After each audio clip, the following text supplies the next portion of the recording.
اس کے بعد پتہ نہیں چلے نہ چلے، میرے پاس گھر میں میرے والد صاحب کے کارتوس بھی پڑے ہیں جن کو میں نے تقدس کے ساتھ بڑا سنبھال کے رکھا ہے.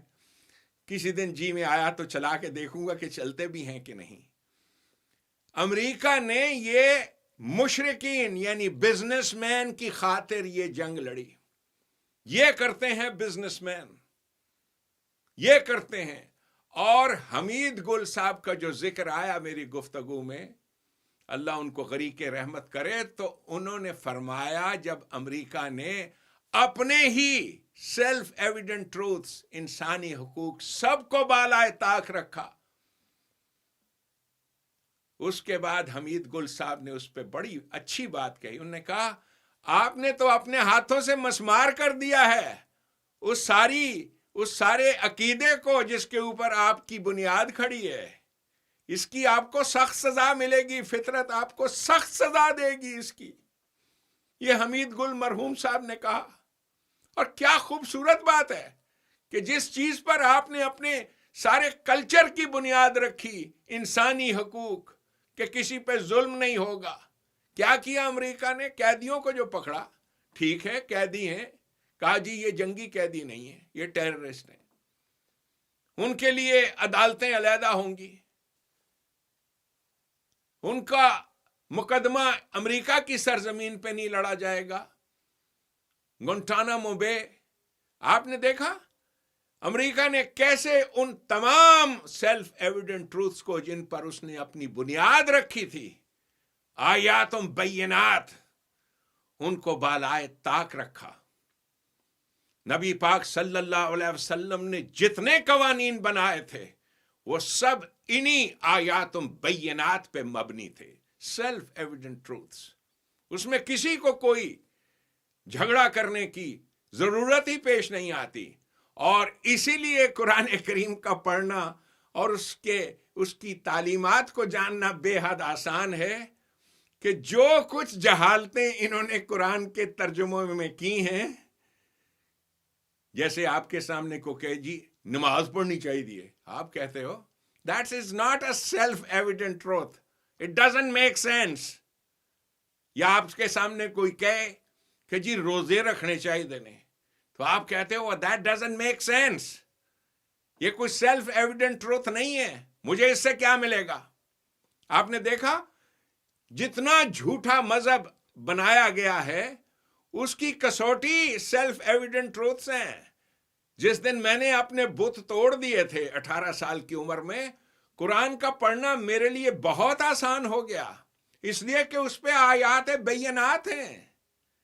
جتنے قوانین ہیں وہ بینات ہیں، بیسڈ اپون ریزن اور بیسڈ اپون irrefutable ایویڈنس. آپ ان شہادتوں کو، ان باتوں کو ریفیوٹ کر ہی نہیں سکتے. یہ ہیں آیات بینات. اس پر مبنی کیا تھا انہوں نے اپنی ریاست کو.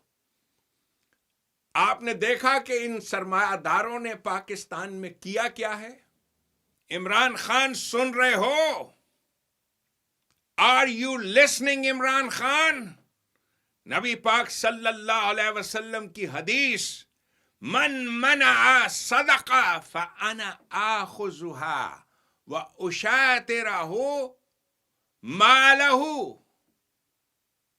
جو صدقہ نہیں دے گا چھین لوں گا میں اس سے. آپ کے پاس عمران خان لسٹ ہے 45,000 40,000 ڈونرز کی، 40,000 ڈونرز کی. ان سے ان کی آدھی دولت چھین لو، بیکاز دے کین. آپ کے پاس تو لسٹ ہے. snatch it from them، چھین لو. یہ ہے نبی پاک صلی اللہ علیہ وسلم کی حدیث. غریبوں سے کیوں چھینتے ہو؟ why do you do that؟ یہ ہے حدیث مبارکہ. اس کے بعد کبھی مہنگائی نہیں ہوگی پاکستان میں. امریکہ اسی پرنسپل پہ چل رہا ہے. زبردستی چھینے جاتے ہیں ہم سے ہمارے ٹیکسز. زبردستی ہے نا، لیکن اس سے نظام چل رہا ہے.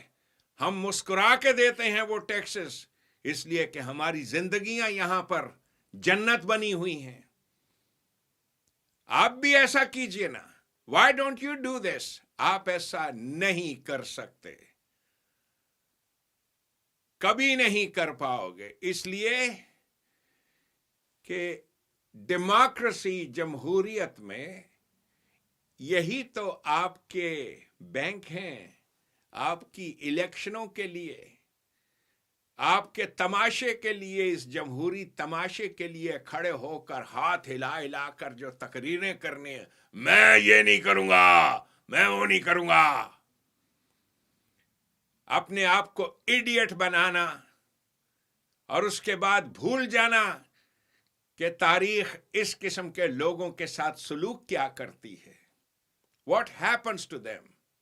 اسے کہتے ہیں عجل کا پجاری, مفاد عاجلہ کو پوجنے والے لوگ, جو امیڈیٹ گینز, اسی دلکشی کے پیچھے جاتے ہیں کہ میں شیروانی پہن کے وزیر اعظم بن کے ایسے ایسے کروں گا, ایسے ایسے کر کے سلام لوں گا, اور لوگ کہیں گے ہمارا عمران خان, ہمارا عمران خان. آج پاکستان کے اندر جو صورتحال ہے, دیکھیے کہ یہ سب کی سب دین ہے اس ظلم کی جو جمہوریت نے آپ پہ ڈھایا ہے, سیاست دانوں نے آپ پہ ڈھایا ہے. یہ سیاست دان کون ہیں؟ یہی مشرکین, شرکے والے, کارپوریشنوں والے, دولت مند طبقہ, یہی ہیں جو الیکٹ ہو کر گورنمنٹ کے اندر جاتے ہیں اور پھر یہ بن جاتے ہیں رب, اندادم من دون اللہ, رب بن جاتے ہیں.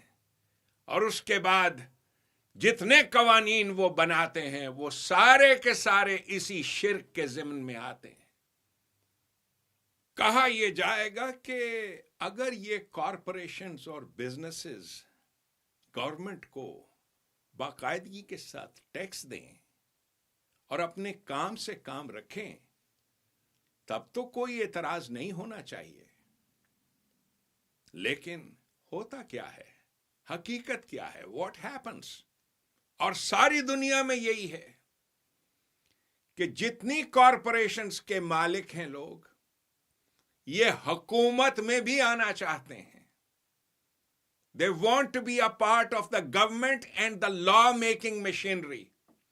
حکومت میں آنے کے بعد ان لوگوں کو سبسڈیز ملتی ہیں, سبسڈیز کے قوانین بنواتے ہیں, جتنے لونز ہیں وہ معاف کروانے کے قوانین بنواتے ہیں. یہ رول ہے ان کا, ان مشرکین کا.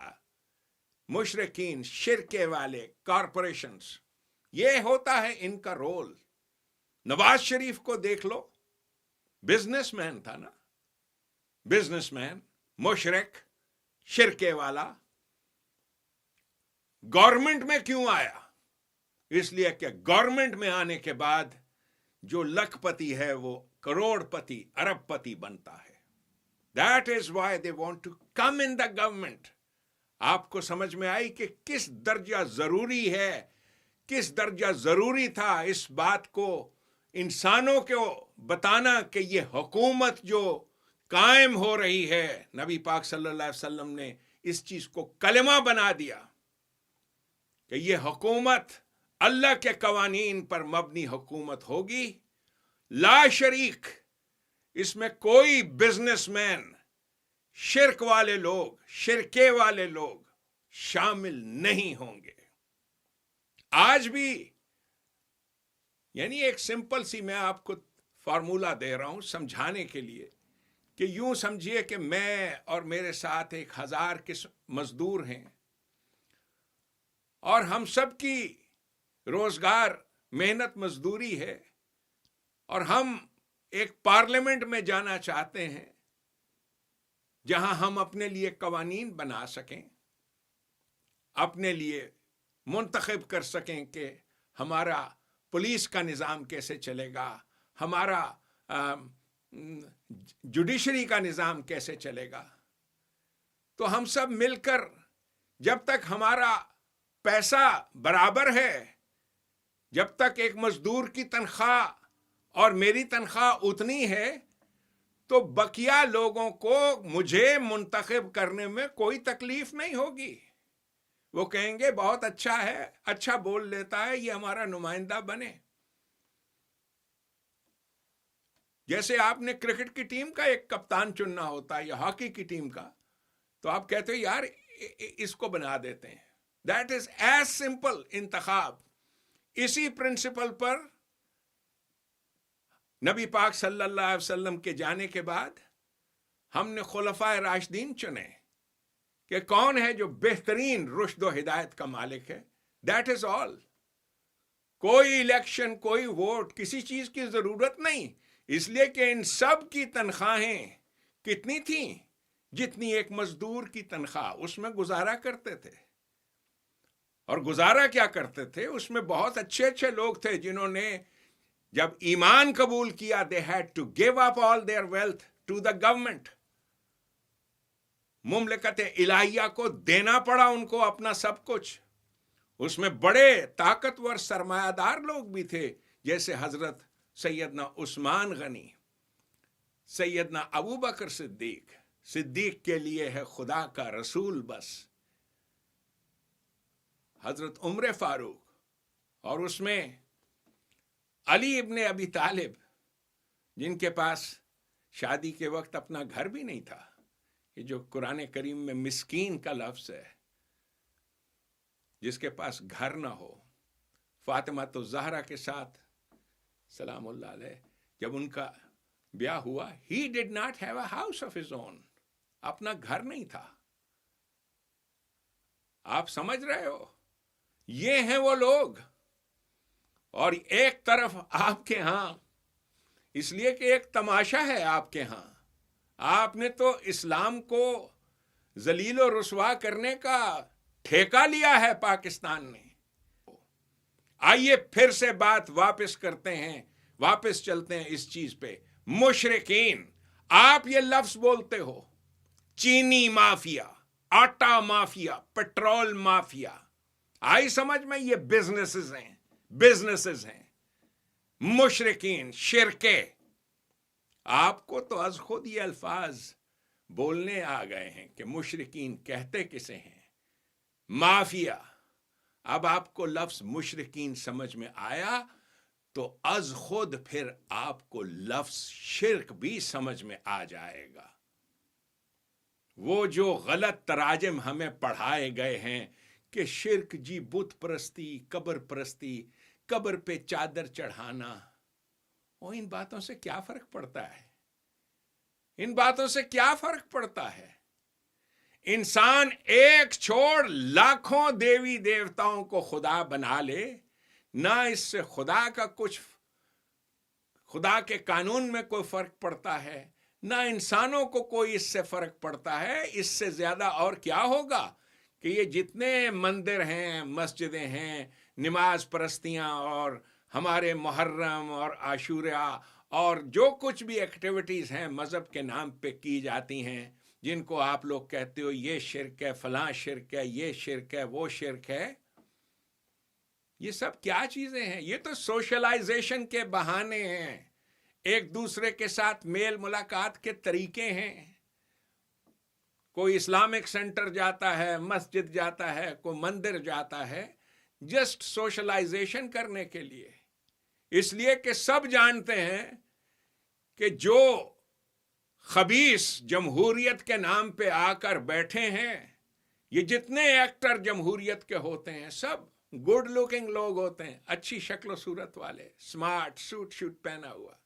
سب جانتے ہیں دلاں دیاں میلیاں نے چن جیاں صورتاں, انہاں کولوں چنگیاں نے مٹی دیاں مورتاں. تو سب اپنی اپنی نماز پرستیاں, اپنے اپنے اس شغل میلے میں مبتلا رہتے ہیں. کوئی محرم کرتا ہے, کوئی عاشورہ کرتا ہے, کوئی کیا کرتا ہے. اس لیے کہ جب ان کے سامنے اس نظام کا تصور ہی نہیں ہے, نظام کا تصور تو اپنی جگہ رہا, جب انہیں اس بات کا شعور بھی نہیں کہ وہ ایک آزاد قوم نہیں ہے, ان کا آرمی کا چیف امریکہ تعین کرتا ہے تاکہ وہ آرمی کا چیف الیکشنز کروائے, اور جنہیں امریکہ پسند کرتا ہے انہیں وہ اقتدار میں لائیں. یہ جنہیں اس بات کا بھی شعور نہیں ہے. یہ ہے لیول ہماری سوچ کا. تو یہاں پر آپ کو یہ لفظ شرک کیسے سمجھ میں آئے گا؟ کیسے سمجھ میں آئے گا یہ لفظ آپ کو کہ شرک کیا ہے؟ آپ اس قسم کی چیزوں کو شرک کہتے پھرتے ہیں. وہ جی فلاں مندر جاتا ہے، بت پوجتا ہے، یہ کرتا ہے، وہ کرتا ہے. وہ مٹی دیاں مورتوں ہی کے پاس تو لوگ جاتے ہیں جب ان کے پاس کچھ نہیں ہوتا. شکر کریں ان کے پاس کوئی بت تو ہے پوجا کرنے کا. شکر کریں. لفظ شرک، مشرک، اس کا ترجمہ آئیڈل ورشپ، آئیڈلیٹری، اس کا یہ ترجمہ کر کے جو ظلم کیا ہے ہم نے، جو ظلم کیا ہے اس کا آپ کو اندازہ نہیں. اس ظلم کا خمیازہ بھگت رہا ہے ہندوستان میں آپ کا مسلمان. ہندوستان کا مسلمان اس کا خمیازہ بھگت رہا ہے. جو غلط تعلیمات آپ کو دیں کہ یہ ہندو جو ہے یہ بت پرست ہیں، ان کے ساتھ ہم شادی نہیں کر سکتے. اب آپ کو سمجھ میں آئی کہ یہ کون لوگ ہیں جنہیں مشرک کہا ہے. مشرک، بزنس مین. رہی بات سوشلائزیشن کی، مندر جانا، مسجد جانا، یہ سب معصوم سی چیزیں ہیں، معصوم چیزیں ہیں. اسی طرح سے آپ کی نماز پرستیاں ہیں. محرم کا گھوڑا، تعزیہ، یہ سب ایک دوسرے سے میل ملاپ کے بہانے ہیں. یاد رکھیے گا ہمیشہ یہ کیوں ہوتے ہیں؟ دلاں دیاں میلیاں نے چن جیاں صورتاں، انہاں کول چنگیاں نے مٹی دیاں مورتاں. This is what people do. محمد عربی صلی اللہ علیہ وسلم نے انسانوں کو انہی مٹی دیاں مورتاں انہی سے نجات دلائی تھی. انہی سے نجات دلائی تھی. کوئی مجھ سے پوچھے ایک جملے میں اگر میں بیان کروں کہ نبی پاک صلی اللہ علیہ وسلم کا کارنامہ کیا تھا، تو وہ یہ ہے: آپ صلی اللہ علیہ وسلم نے آسمانوں پہ بیٹھے ہوئے خدا کو زمین پر اتار کر حکومت کی کرسی پہ بٹھا دیا تھا. یہ ہے ان کا کام، یہ ہے ان کا کارنامہ. اللہ کے قانون پر مبنی نظام حکومت یہی ہوتا ہے. آسمانوں پہ بیٹھے ہوئے اللہ کو کرسی دے دینا کہ جب انسان اللہ کو پکاریں یہ گورنمنٹ جواب دے، گورنمنٹ ان کی ضروریات کو پورا کرے. تو پھر شرک کیا ہے؟ کیا اس کے لیے ہماری زبان کا بھی کوئی لفظ ہے موجود؟ شرک تو عربی زبان کا لفظ ہے. کیا ہماری زبان میں بھی کوئی لفظ ہے اس کے لیے؟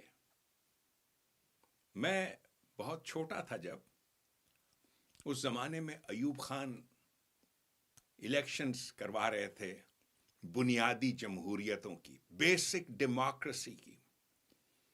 آپ میں سے اکثر لوگوں کو نہیں معلوم، آپ لوگ نہیں جانتے، جمہوریت وہ الیکشنز کی ابتدا تھی پاکستان میں، بیسک ڈیموکریسی. اور جو آدمی الیکٹ ہوتا تھا وہ بی ڈی ممبر کہلاتا تھا، اور بی ڈی ممبر الیکٹ ہونے کے بعد اس کی ٹور ہوتی تھی.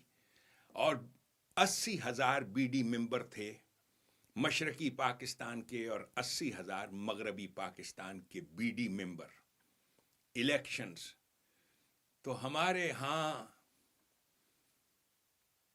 میرے نانا کے گھر میں کچھ بی ڈی ممبر کینڈیڈیٹ ہو کے گزرے اور آ کے میرے نانا سے کہہ رہے تھے کہ ہم کیمپین پہ جا رہے ہیں، گشت پہ، آپ بھی ساتھ چلیں. تو میرے نانا نے سختی سے منع کر دیا اور ایسے ان کو دھتکارا جیسے آدمی کسی کتے کو دھتکارتا ہے. اس وقت ایک آدمی نے، مجھے نہیں یاد کو خاتون تھی یا کون تھے، انہوں نے میرے نانا سے سوال کیا کہ یہ ڈیموکریسی، جمہوریت جو ہے یہ تو بڑی پرانی چیز ہے، حضرت عیسیٰ علیہ السلام کے زمانے سے بھی پہلے کی چیز ہے. یعنی اینشنٹ گریس میں یہ چیز آئی تھی، ڈیموکریسی. وہاں پہ یہ تصور آیا تھا، ایک government of the people, for the people, by the people. تو ڈیموکریسی کے لیے قرآن کریم میں بھی کوئی لفظ ہے؟ میرے نانا خاموش رہے اور انہوں نے جواب دیا، بالکل. کیا ہے ڈیموکریسی؟ کیا ہے؟ آپ نے فرمایا شرک. شرک اسی کو کہتے ہیں.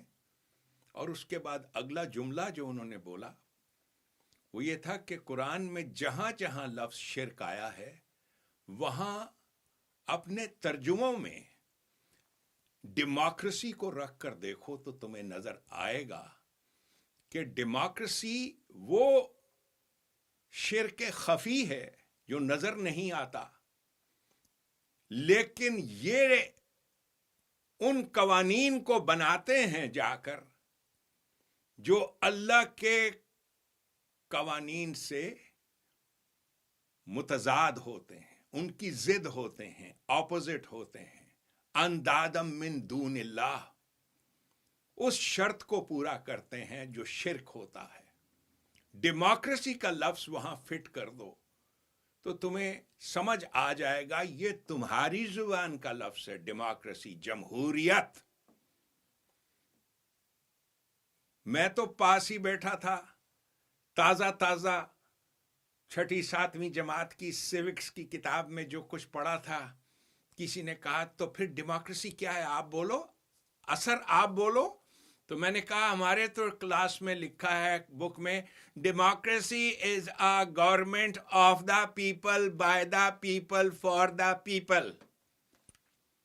تو اس پہ میرے نانا نے تشریح کی، democracy is a government of the rich people, for the rich people, by the rich people.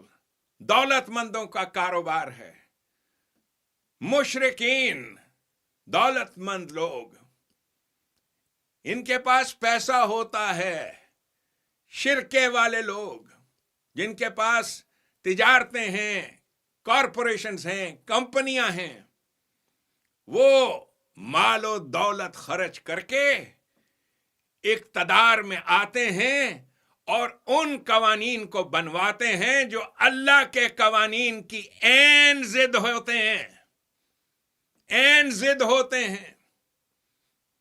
اللہ کے قوانین کچھ اور جمہوریت کے قوانین کچھ.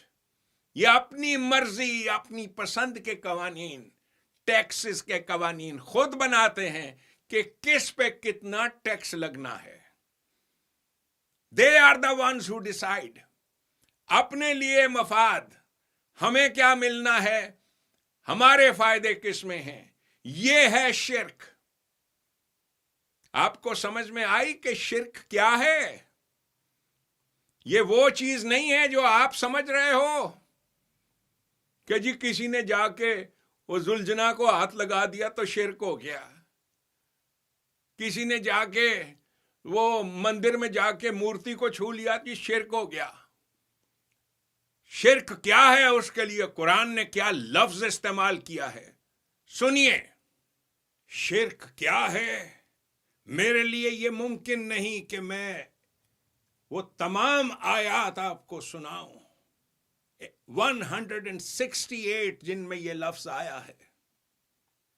میں آپ کو ایک آیت سناتا ہوں تو آپ کو اندازہ ہوگا کہ شرک کیا ہے. سورہ لقمان میں یہ لفظ استعمال ہوا ہے، ظلم عظیم.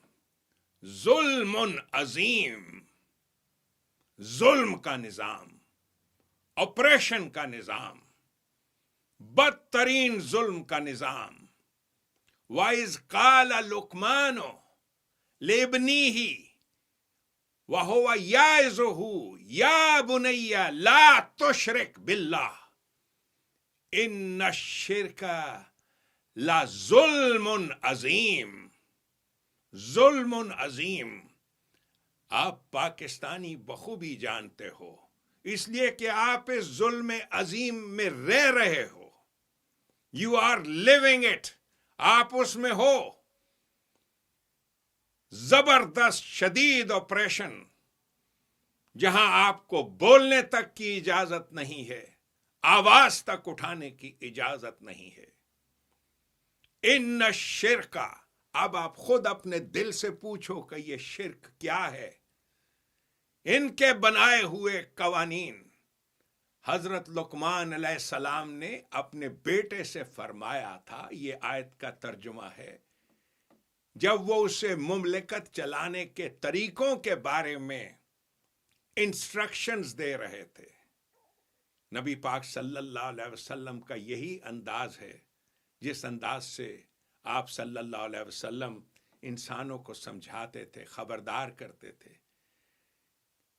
کہ حضرت لقمان نے اپنے بیٹے کو خبردار کیا تھا کہ اللہ کے قانون پر مبنی نظام حکومت میں خبردار انسانوں کے بنائے ہوئے قوانین کو دخل اندازی مت کرنے دینا، یہ ظلم عظیم ہو جائے گا، انسانوں پر اس سے بڑا ظلم نہیں۔ اب آپ کو سمجھ میں آئی کہ ظلم عظیم کیا ہے؟ وہ جسے آپ ڈیموکریسی کہتے ہو، وہ ڈائن جس کا government of the people, by the people, for the people, یہ ڈائن کیا ہے؟ یہ ہے الشرک۔ وہ جسے آپ ڈیموکریسی کہتے ہو، جمہوریت، یہ وہ ڈائن ہے۔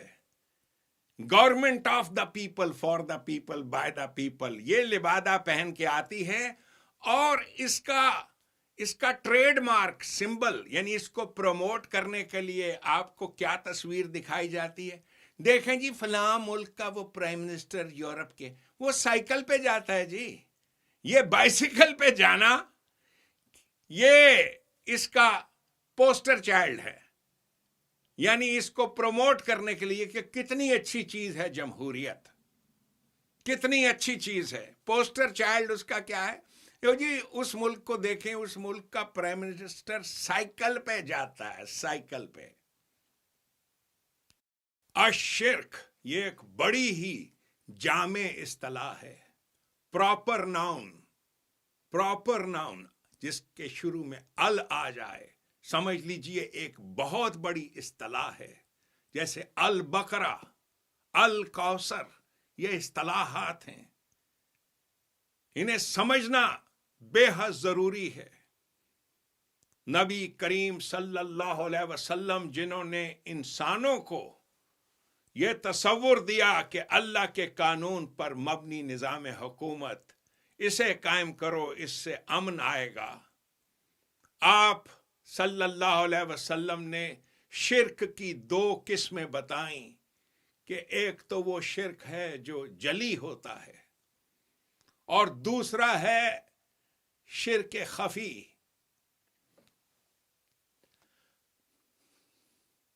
آپ کی ایک حدیث ہے، اخوف ما اخاف علی امتی الشرک الخفی،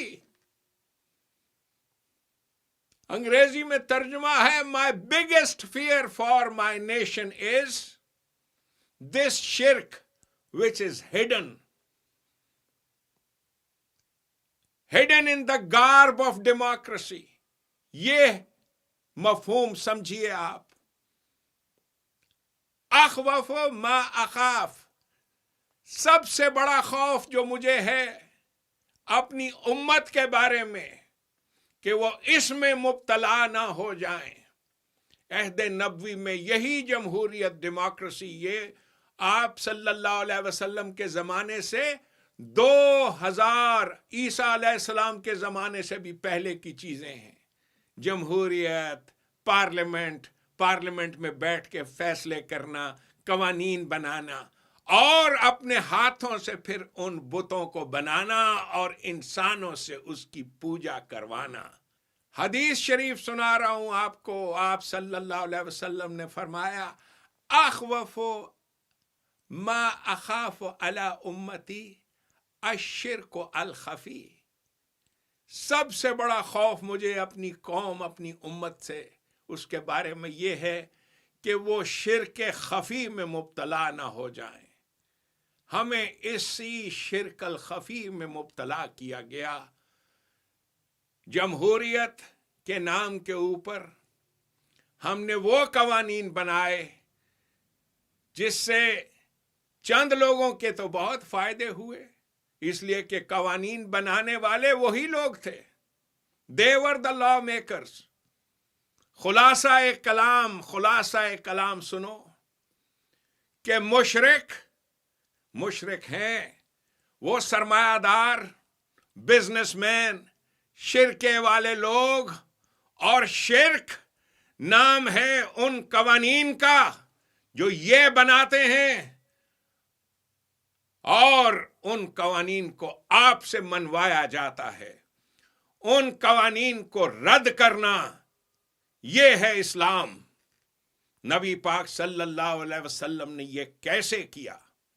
نبی اکرم صلی اللہ علیہ وسلم نے کس طرح انسانوں کو نجات دلائی انسانوں کے بنائے ہوئے ان ہڈیاں توڑنے والے قوانین سے جو انسانوں کی ہڈیوں کا ست نچوڑ لیتے ہیں اپنے بنائے ہوئے نظام کے ذریعے سے، ٹیکسز کے ذریعے سے. نبی پاک صلی اللہ علیہ وسلم نے جنگ کی، لڑائی کی. میں اس جنگ آزادی کا مجاہد ہوں، اس جنگ آزادی کا کمانڈر ان چیف ہوں. وہ جنگ جو سن 1947 میں شروع ہوئی تھی، جب عوام نے ریئلائز کیا تھا کہ ان کے ساتھ کتنا بڑا دھوکہ ہوا ہے، اور اس جنگ کو انشاءاللہ تعالی میں جیت کے دکھاؤں گا. ہے حتی مطلع الفجر. پاکستان میں مہنگائی کیوں ہے؟ اسی لیے کہ یہی مشرکین، بزنسز، پرائیویٹ بزنسز، وہ جو آپ کے باس ہیں، ان لوگوں نے اور بڑی کارپوریشنز نے خاص طور پہ کیا کیا ہوتا ہے؟ ایک طرف تو وہ ملازم ہوتے ہیں، محنت کش مزدور جو رکھے ہوتے ہیں، اور اس کے علاوہ ایک افسر طبقہ ہوتا ہے. ایک افسر طبقہ، بیکاروں کا ایک لشکر ہوتا ہے. وہی چیز جو آپ کے گورنمنٹ آف پاکستان میں ہے. بیکاروں کا ایک لشکر ہے جنہیں یہ پال پوس رہے ہوتے ہیں. مہنگائی، اس کا سبب یہی ہے جسے یہ انفلیشن کہتے ہیں. وہ کیا ہے؟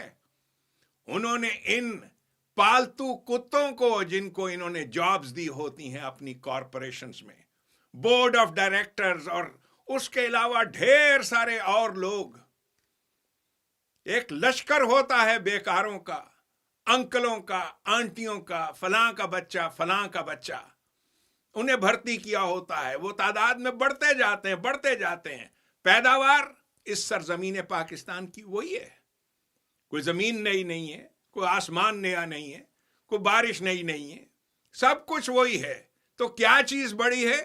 یہی بیکاروں کا لشکر، جسے آپ گورنمنٹ مشینری کہتے ہو، جنہیں یہ بڑی موٹی تنخواہیں دے کے پال رہے ہیں. کتنے جرنیل تھے پاکستان میں 1947 میں یا 1965 میں؟ یا کتنے اور یہ آپ کے سول سروس میں افسر صاحب تھے، کمشنر صاحب، ڈپٹی کمشنر صاحب، کتنے لوگ تھے؟ آج اسی سول سروس کو دیکھو، ایک لشکر ہے. اسی طرح سے آپ کی معزز جوڈیشری ہے، کتنے لوگ تھے، ان کی تنخواہیں دیکھو. اور اس کے بعد سب کے سب اسی پہ پل رہے ہیں، یہ پالتو کتے، آپ کے پیسوں پہ، آپ کے ٹیکس منی پہ. اور اس کا نام انہوں نے انفلیشن رکھا ہوا ہے. کون ہیں یہ لوگ؟ بزنس اونرز، شرکے کے مالک، مشرکین. This is the cause of مہنگائی ان پاکستان. نبی پاک صلی اللہ علیہ وسلم نے انہی لوگوں کے خلاف، جنہیں مشرکین کہا ہے، جنگیں کی تھیں.